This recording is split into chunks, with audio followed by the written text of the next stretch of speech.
Nothing having to do with Donald Trump was standard operating procedure.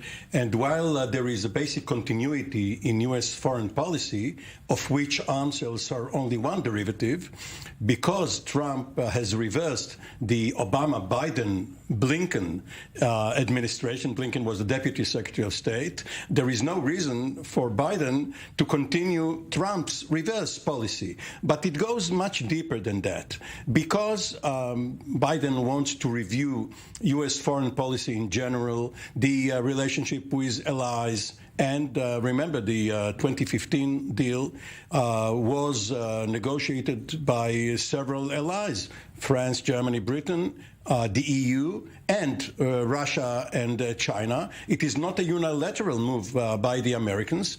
It has to be looked at in a broader context. And whether or not eventually the halt would be unfrozen remains to be seen as part of a general review of U.S. foreign policy vis-a-vis the Middle East. Now, on Iran here, talking about that big if Iran comes into compliance with the 2015 deal, which is deemed inadequate by Israel and many other in the Gulf here, the terms of that 2015 deal here.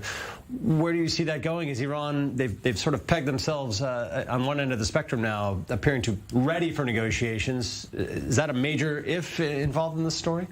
Well, if one looks at it from this particular side of the microscope, perhaps, but this is the wrong look, if I may. Iran did not break its promises, did not stop complying until after the Trump administration revoked its own participation in the deal, and therefore we have seen many signals coming out of Tehran that if the new administration comes back into the deal, there is no problem for Iran to recomply and refresh the negotiations with a view to JCPOA 2.0, not necessarily the 6-year-old agreement, but a new improved one. Perhaps what Israel would like to have and have some input into is the sunset clause when the deal is about to be finished, 2030 or so, about the ballistic missiles, about Iran's proxies in Syria and elsewhere. But this, for that, Israel would have to agree not to undercut the Biden administration's efforts the way Netanyahu came to Congress in 2015 in order to speak on Capitol Hill against the incumbent president. Well,